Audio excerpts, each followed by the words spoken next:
ఇక నిన్న ఒక బ్రేకింగ్ న్యూస్ చూసినాం. అసలు విషయం అది దానికి సంబంధించి బెంగళూరులో పేలుడు 10 మందికి గాయాలు. కుందనహల్లిలోని రామేశ్వరం కేఫ్లో ఘటన. వాష్ బేసిన్ మధ్య బ్యాగ్ వదిలిన వ్యక్తులు, బాధ్యులపై కఠిన చర్యలు. సీక్వెన్స్ నిన్న బాంబు వేలింది. బాంబు పేలుడు కంటే ఒక రోజు ముందో 2 రోజుల ముందో కర్ణాటకలో ఒక కాంగ్రెస్ నాయకుడు మాట్లాడుకుంటా పాకిస్తాన్ జిందాబాద్ అంటే తప్పే ఉన్నది, పాకిస్తాను బీజేపీలకు శత్రు దేశం కానీ కాంగ్రెస్ వాళ్ళకు శత్రు దేశం కాదు, మాకు పక్క దేశమే తప్ప శత్రు దేశం కాదనేటువంటి మాట మాట్లాడిండు కాంగ్రెస్ నాయకుడు. అసెంబ్లీలోనో లేదంటే కౌన్సిల్లోనో ఎమ్మెల్సీయో ఎమ్మెల్యేనో ఆయన మాట్లాడిండు కాంగ్రెస్ నాయకుడు. అంతకు ముందు ఒక 2 రోజుల ముందో 3 రోజుల ముందో ఒక వారంలో జరిగినటువంటి సంఘటన ఏంటంటే, రాజ్యసభ ఫలితాలు వచ్చిన తర్వాత రాజ్యసభ సభ్యుడు కాంగ్రెస్ నుంచి నాజీర్ హుసేన్ గెలిచిన తర్వాత అక్కడ ఆయన మీడియా ముందు మాట్లాడే సందర్భంలో ఆయన అనుచరులు పాకిస్తాన్ జిందాబాద్ అనేటువంటి నినాదాలు చేశారు. మనం కూడా చూసినాం మొన్న చేసినటువంటి విశ్లేషణలో పాకిస్తాన్ జిందాబాద్ అనేటువంటి నినాదాలు చేశారు. కాంగ్రెస్ సర్కారు ఉంటే ఎట్లాంటి పరిస్థితులు ఉంటాయనడానికి ఇప్పుడు హైదరాబాద్లో ఏం జరగబోతుంది? ఎందుకంటే హైదరాబాద్లో దిల్షుక్ నగర్లో లేదంటే లుంబినీ పార్క్లో బాంబు పేలినటువంటి సంఘటనలు చూస్తేనే ఒళ్ళు గగురుపరిచేటువంటి ఒక భయం అనేటువంటిది మనకు కలుగుతుంది కదా.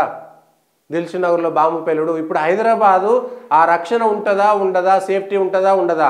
సిద్ధరామయ్య దుమారం రేగుతుంది. ఆ ప్రభుత్వం వచ్చిన తర్వాత ఈ దేశాన్ని సర్వనాశనం చేసిన టిప్పు సుల్తాన్ అనేటువంటి ఒక విధవకి వీళ్ళు సన్మానం చేసి టిప్పు సుల్తాన్ని ఊరేగించినటువంటి ప్రభుత్వం కాంగ్రెస్ ప్రభుత్వం.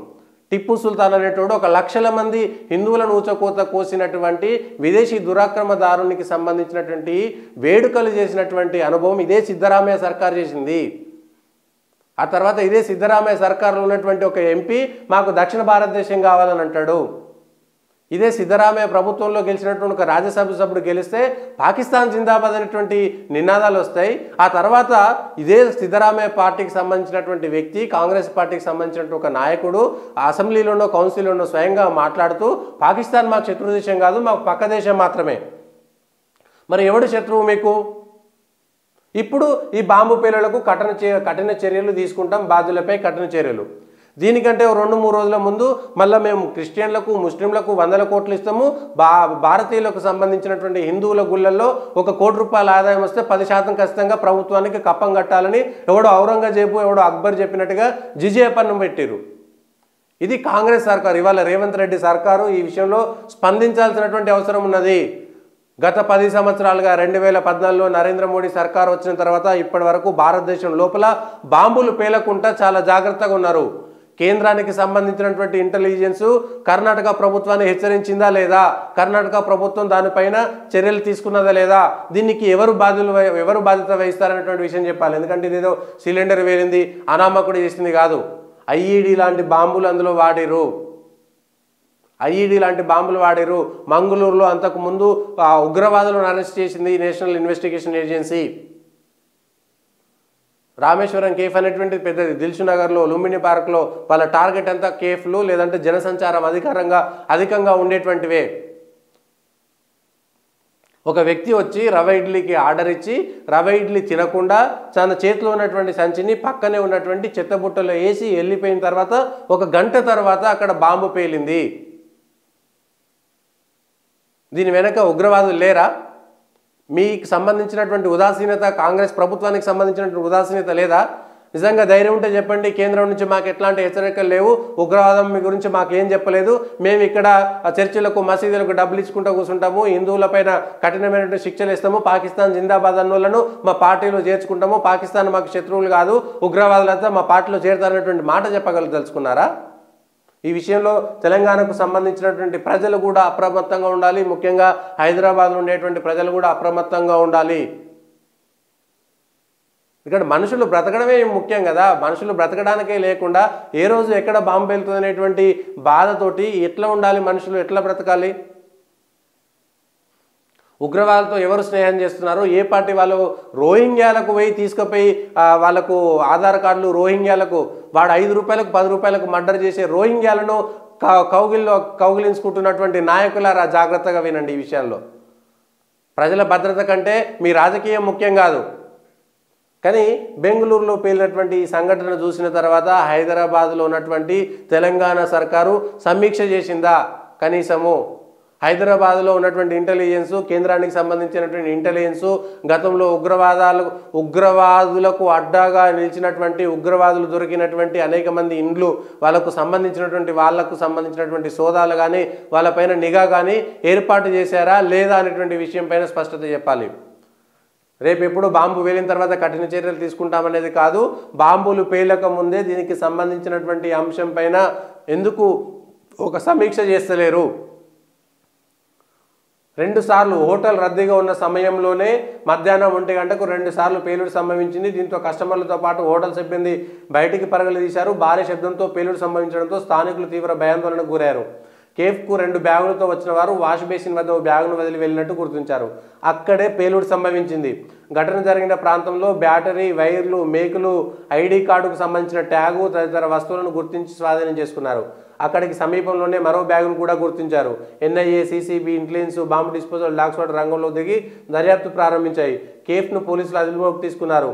కేఫ్లో పేలుడు జరిగినట్లుగా గుర్తించామని, మరిన్ని వివరాల కోసం సోదాలు చేస్తున్నామని డీజీపీ అలోక్ మోహన్ తెలిపారు. గాయపడ్డ వారిలో ఒకరి పరిస్థితి కొంత విషమంగా ఉందని వివరించారు. కాగా రామేశ్వరం కేఫ్లో పేలుడును తీవ్రంగా పరిగణిస్తున్నామని, బాధ్యులపై కఠిన చర్యలు తీసుకుంటామని సిద్ధరామయ్య. నిజంగా బాధ్యులపై కఠిన చర్యలు తీసుకుంటే మీ ఎంపీ గెలిచినటువంటి స్థానంలో పాకిస్తాన్ జిందాబాద్ అన్నటువంటి కుక్కను మీరు ఎమ్మడి అరెస్ట్ చేయాలి, లేకపోతే మీరే ఈ పేలుడుకు కారణమైనటువంటి విషయాన్ని చెప్పాల్సి వస్తుంది. ఎవడైతే పాకిస్తాన్ జిందాబాద్ అన్నాడో వాని వెంటనే ఉరి తీస్తారా తీయరా మీ కర్ణాటకకు సంబంధించినటువంటి ప్రభుత్వం? వెంటనే పాకిస్తాన్ మాకు శత్రుదేశం కాదన్నటువంటి మీ పార్టీ నాయకుడిని వెంటనే పార్టీ నుంచి వెళ్ళేస్తారా వెళ్ళేయరా? దీనికి సంబంధించినటువంటి విషయం కూడా చెప్పాలి. మీరే అడ్డాగా చేస్తున్నారు. బెంగళూరు ఇవాళ హైదరాబాద్ కూడా సేఫ్ ఉందా లేదా? రేవంత్ రెడ్డి గారి విషయంలో స్పష్టంగా సమీక్ష చేస్తారా లేదా? ఈ అంశం పైన స్పష్టంగా చెప్పాల్సినటువంటి అవసరం ఉంది. పథకం ప్రకారమే పేలుళ్లకు పాల్పడినట్లుగా ప్రాథమికంగా గుర్తించామని పేర్కొన్నారు. కాగా కేఫ్లో బ్యాగ్ పెట్టిన వ్యక్తిని సీసీటీవీ ఫుటేజీ ఆధారంగా గుర్తించామని డిప్యూటీ సీఎం డీకే శివకుమార్ తెలిపారు. 10 సెకండ్ల వ్యవధిలోనే 2 సార్లు పేలుడు జరిగిందని రామేశ్వరం కేఫ్ మేనేజింగ్ డైరెక్టర్ దివ్య తెలిపారు. బయట నుంచి వచ్చిన వ్యక్తి బ్యాగు లోపలికి పెట్టారని తెలిపారు. కస్టమర్లు వాష్ బేసిన్ వెళ్లే చోట 12 గంటల 55 నిమిషాలకు పేలుడు జరిగిందని, ఆ బ్యాగు విషయంలో తమకు అనుమానం ఉందన్నారు. గతంలోనూ 2 సార్లు తమ కేఫ్లో అనుమానాస్పద బ్యాగులను గుర్తించామని, ఒక బ్యాగును పోలీసులు స్వాధీనం చేసుకున్నారని, గతంలో వచ్చినప్పుడు కూడా ప్రతి దానికి బాంబు డిస్పోజల్కి సంబంధించినటువంటి మెటీరియల్ ప్రతి ఇంటికి పెట్టుకోలేరు, ప్రతి హోటల్కు పెట్టుకునేటువంటి పరిస్థితి ఉండదు. ప్రజలు అప్రమత్తంగా ఎంతమంది ఉండాలి? రోజువారీ దినచర్యలకు వెళ్ళేటువంటి వాళ్ళకి ఈ పరిస్థితులు ఎట్లా ఉంటాయి? ఎప్పుడైతే ఈ ఉగ్రవాదులకు అడ్డాగా ఉండి ఉగ్రవాదులకు రక్షణ కల్పిస్తున్నటువంటి వాళ్ళు, ఉగ్రవాదులకు ఆశ్రయం కల్పిస్తున్నటువంటి వాళ్ళను గుర్తించి బుల్డోజర్లు పెట్టి వాళ్ళ ఇండ్లను కూలగొట్టడమే సరైనటువంటిదా కాదా? ఇంకెన్ని రోజులు ఉగ్రవాదులు వాడెవడో అఫ్జల్ గురుకి జైకారాలు కొట్టినటువంటి వాళ్ళను ఉరిదీయకపోవడం వల్లనే కదా ఇదంతా జరిగేది. సిగ్గుపడాలి భారతదేశంలో ఉగ్రవాదులకు సమర్థత తెలిపేటువంటి ఒక వ్యక్తులను చూసి. అఫ్జల్ గురును కూడా ఇది భారతదేశానికి సంబంధించినటువంటి అంశంలో ఇప్పటికీ 10 సంవత్సరాల నుంచి గుండె మీద చేసుకొని రాత్రి నిద్రపోతున్నామనేటువంటి, పొద్దున లేసే వరకు బ్రతికే ఉన్నామని చెప్పుకునేటువంటి పరిస్థితుల నుంచి వివిధ దేశాలను చూస్తున్నాం. పాలస్తీనా లేదంటే ఇజ్రాయెల్కు సంబంధించి, లేదంటే ఇరాన్లో ఐసిస్ సంబంధించినటువంటి ఉగ్రవాదులు, తాలిబాన్లో ఉన్నటువంటి ఆల్-ఖైదా. భారతదేశంలో కనుక జాగ్రత్తగా లేకపోతే ఈ భారతదేశాన్ని కూడా తాలిబాన్లో, ఐసిస్ ఉగ్రవాదులు ఇప్పటికే కబ్జా చేసుకునేటువంటి పరిస్థితి ఉన్నది. ఐసిస్లో చేరినటువంటి వాళ్ళ మీద కూడా జాలి చూపిస్తున్నారు. కుక్కలను కాల్చినట్టు కాల్చి చంపేయకపోతే వీళ్ళకి పరిస్థితి ఇట్లనే ఉంటుంది అనేటువంటిది విషయం చెప్పాలి. లేకపోతే భారతదేశం పైన దండెత్తుకొచ్చినటువంటి వీళ్ళందరికీ కలిపి వీళ్ళు చేసి ఈ సిద్ధరామయ్య ప్రభుత్వం సిగ్గుతో తల ఉంచుకోవాల్సినటువంటి పరిస్థితి. టిప్పు సుల్తాన్ జయంతిని, టిప్పు సుల్తాన్కు సంబంధించినటువంటి సెలబ్రేషన్ చేసినటువంటి ప్రభుత్వం ఇది. నిస్సిగ్గుగా మాట్లాడుతున్నారు. బాంబులు వేలేటువంటి పరిస్థితి ఎందుకు వస్తుంది అనేటువంటి విషయాన్ని మాత్రం ఎవరు చెప్పేటువంటి పరిస్థితి లేదు. దీనికి ఇది లక్షద్వీపుల్లో నౌకాదళం కొత్త స్థావరం ఐఎన్ఎస్ జటాయు పేరుతో వచ్చే వారం ప్రారంభం. హిందూ మహాసముద్రంలో శత్రువుల కదలికపై నిఘా కోసం ఏర్పాటు. ఐఎన్ఎస్ విక్రమాదిత్య, ఐఎన్ఎస్ విక్రాంతులపై జరిగే కమాండర్ల సదస్సులో స్థావరానికి పచ్చ జెండా. భారతదేశం కోసం, భారతదేశం రక్షణగా ఉండడం కోసం, రక్షించడం కోసం జవాన్లు ఉంటే జవాన్లను కూడా చిన్న చూపుతో మాట్లాడినటువంటి కుక్కలు ఉన్నారు. ఎర్రి కుక్కలు, ఎర్ర కుక్కలు ఈ భారతదేశంలో. సైనికులను కూడా కేవలం డబ్బుల కోసం జీతాల కోసం పనిచేసేటువంటి వాళ్ళుగా చిత్రీకరించేటువంటి వాళ్ళు. ఈ దేశంలో మనం ఉన్నామంటే హాయిగా పడుకోగలుగుతున్నామంటే సైనికులు బార్డర్లో వాళ్ళ కష్టాలు మనం చూస్తున్నాం. సైనికుల మీద కూడా సినిమాలలో సైనికుల భార్యల మీద పిల్లల మీద పిచ్చి పిచ్చి జోకులేసి వాళ్ళను హేళన చేసేటువంటి వాళ్ళంతా కూడా కళ్ళు తెరవాలి. లక్షద్వీపుల్లో నౌకాదళం కొత్త స్థావరం.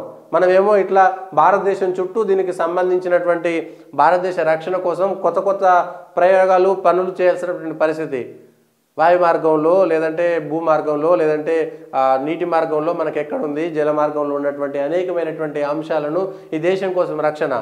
ఎవడమో బంగ్లాదేశ్ నుంచి 1000 మంది వస్తే వాళ్ళందరికీ పోయి ఆధార్ కార్డులు రేషన్ కార్డులు ఇచ్చి మళ్ళీ వానికి పోయి తోఫాలు ఇచ్చేసి వస్తుంటారు. అక్కడ పోయి వాడు రోహింగ్యాలు వస్తే భారతదేశంలో ఉంటే వాళ్ళందరూ వాళ్ళ పరిస్థితి చాలా దారుణంగా ఉందని మాట్లాడే కుక్కలారా మీ ఇంట్లో పెట్టుకొని తీసుకుపోయి మేమెందుకు మొయ్యాలి, మాకేం అవసరము? ఈ విషయాలపైన మాట్లాడేటువంటి వాళ్ళు మాత్రం ఎవరూ లేరు. దీనికి సంబంధించి ఎవరు మాట్లాడరు. ఏమైనా భారతదేశంలో ప్రతి అంశాన్ని రాజకీయం చేసేటువంటి పరిస్థితి మాత్రం ఎందుకు చేయట్లేదో చూడాలి.